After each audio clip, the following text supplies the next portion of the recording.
last night post-game listening to players was a real focal point for it. But even a couple days ago with Marcus Smart's comments, I think that was the night you were doing TV. So I think it was with Max and Wallach at the time post-game. But, first you had Marcus calling out the CLNS family here, yet calling out the Garden Report for being critical of him and his defensive play, specifically A. Sherrod Blakely, who, as we know, has a podcast, the A-List, part of the podcast and networks here that we've got at CLNS. So Smart calls out Sherrod and the Garden Report. And then you have Tristan Thompson calling out Kevin O'Connor by name post game, after the report that he's not liked. He's I've been in the league for, forever. Find me one teammate that didn't like me, and all the stuff that had gone on with KOC and Chris Vernon as well from the Ringer.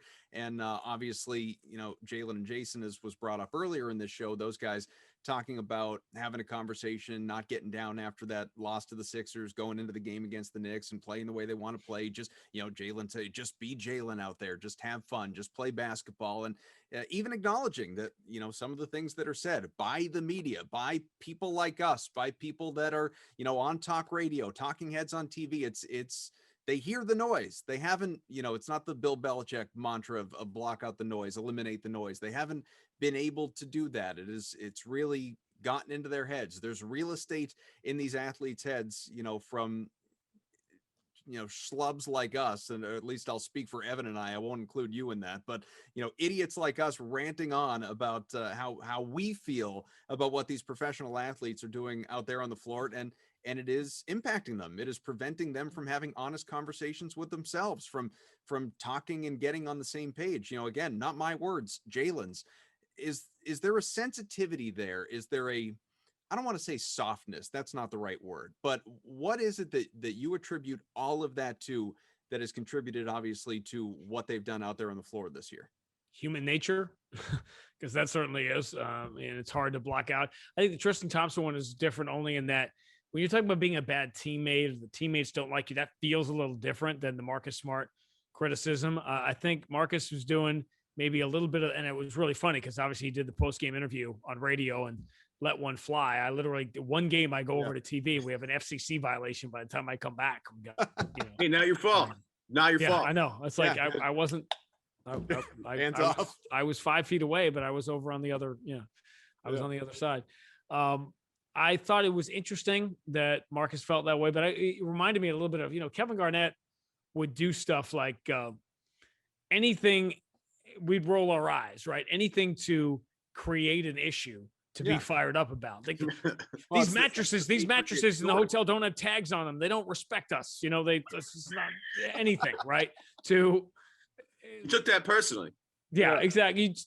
You'd make up anything. Well, you can't sell it at that point. That's a big deal. Yeah, and he would do that all the time. So I think there was a little bit of that, but I think Marcus certainly heard the whispers, and it's impossible. There's never been a harder time to block out the noise, right? I had a conversation. I'll tell you this, guys. I had a conversation with Brad Stevens off the air last night. We talked about this thing because I get frustrated sometimes, and we've already referenced in just talking for a few minutes that one of the things I do with Twitter, and I've messed with it over the years, and when you're in, right? You can't get out. I use it when I'm doing radio. I supplement our broadcast with stats that I don't have time to go into. I came up through television. It's television. Obviously, I'm not tall enough to do a game with Scal, but I came up through television. I put stats up on that are interesting to me as TV graphics because that's sort of my background. So you'll put a stat up there, and people sometimes they get so argumentative and so CNN, Fox about everything that they want to argue. Not only argue statistics that are facts, they want to take an opinion, instill it on you so that they can argue the other side. So the other night we had this beautiful symmetrical, I like, symmetrical mathematical stuff. And at one point in the game the other night, Joel Embiid had taken the exact same number of free throws as the Celtics in the season series. They had each taken 50. That's a great TV graphic. Right. It's a great looking graphic. So I literally, I created it and I tweeted it while doing the game because apparently I don't have enough to do. So I do that. And people went in it for whatever reason, it went crazy. And then people are saying, well, over here, you're like some Celtic fans are like, but the referees are screwing us and whatever. This is ridiculous the way they're screwing us. And then you have other people over here say, well, the Celtics, that's all they do is take jump shots, Grande. Obviously, they're not going to get to the line. And I'm like, okay, people, I did not insert an opinion into this. Is just a statistical fact that is interesting to me. And it also gets annoying because that's what we say on the broadcast is that the Celtics are said that Joel Embiid is doing work on them. It's not about, but people just want to argue. And it was Brad said to me last night, he's right. Something Jeff Van Gundy had said to him about how taking all this stuff seriously. And maybe it applies to Marcus Smart. Maybe that's why it was on his mind, which is don't listen to opinions from people that you would not ask for advice. I thought, well, that's pretty good. And you know, in the Twitter world, a lot of guys and players, I wish they would do it. Certainly not mentioning anybody by name, Kevin Durant, get off social media because it doesn't help you. There's no reason to engage. In my job, I consider people, it's so funny they call them followers because I've always considered them customers. You know, my job is to serve Celtic fans in any way possible. And there are times that I remember having just dragging a couple of people once about something that was, I had like a number reversed or I left somebody out and people went crazy about it. And I said, okay. And I wrote this little thing and posted it. Like, I'll tell you what, I'll try to be better. I'll try to be perfect, not make mistakes, all this other stuff. But everybody needs to sit a couple of plays out here and understand this stuff online. I do it for fun, for free, as a service to customers. And when you lose your minds about stuff, you're essentially coming at me because I'm painting park benches for community service and I missed a spot. Like, get it. And there's a great line. Who's I forgot who's the original Office guy who's like hosted the Ricky Gervais. Yes, Ricky Gervais. He had the best line ever about Twitter, which is that criticizing someone on Twitter for something that they tweeted is the equivalent of stalking someone and then complaining that they walk too fast. Like you're that I don't know what else. I'm not charging you for this stuff. I'm just providing a service. And to me, I loved it because it was a way to reach, you know, Max and I are performers without an audience. And it's a way to interact with the fans that we don't get to interact with. So I love that at the start. But that, again, tying it all back to Marcus Smart and stuff. Listen, use it. Use the noise if it motivates you. Go crazy. But how seriously do you need to take any of this stuff? And you know, I think if Marcus Smart really was tossing and turning tonight over something A-Sherrod likely said, that's a problem. I'm just not sure it's true. Yeah, I agree with that. And there's just been a lot of noise this year. And it's, again, it comes from people trying to figure out, because we all want to be experts, right? We all want to figure out, why is this team not performing the way that, well, it's got to be this, or it's this, or it's that, or it's this, or it's that. And it just comes from a natural frustration.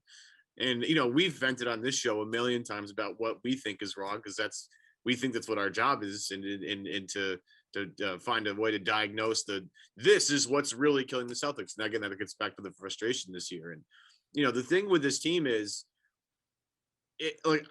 it's hard to block out noise, as you said, in this particular area of this era of social media where everybody's constantly on Twitter and everybody has an opinion about something. But like, the thing that we also have to acknowledge is, like, this team does have real problems. Like, as I've talked about what I feel like every single week, you know, the hallmark of Brad Stevens' teams have always been their defense. This team defensively is a nightmare night to night. You see defensive lapses you aren't used to seeing. And you try and figure out whether that's a Brad thing or a Danny thing or a players thing. And the rational response that I've tried to say to everybody is, it's collectively everybody's fault, right?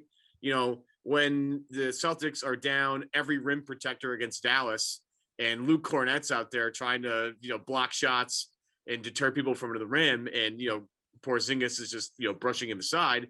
That's, you know, an unfortunate part due to injuries. It's an unfortunate part due to, you know, some trades that have happened this year, Al Horford leaving, you know, all those things. It's everybody's just trying to play doctor and trying to assign blame in certain areas because it makes you feel better, right?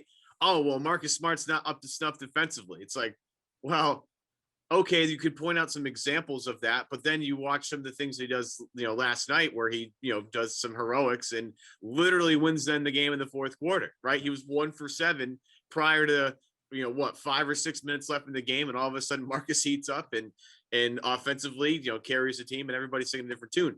It's just part of the frustration this year.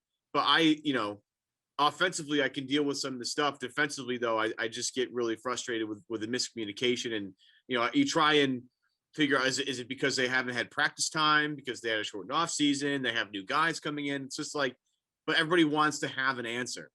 And what I like about having you on, Sean, is like, you have the bird's eye view of here's, there's not one thing going wrong. It's a multitude of things. It's a weird season. It's the loss of talent. It's injuries. It's all these things combined together, which no rational fan actually thinks about. Right. Not hot takey enough, Sean. Right. Well, I'll say many things, as I often do. Rational fan is an oxymoron. Right. You're not supposed to be rational. That's your job. I'm not sitting here going, don't react badly. Don't scream that the coach should be fired or whatever. Be a fan. Be frustrated by the season. You should be frustrated. But if you want the real answers, unfortunately, it's more complicated than that.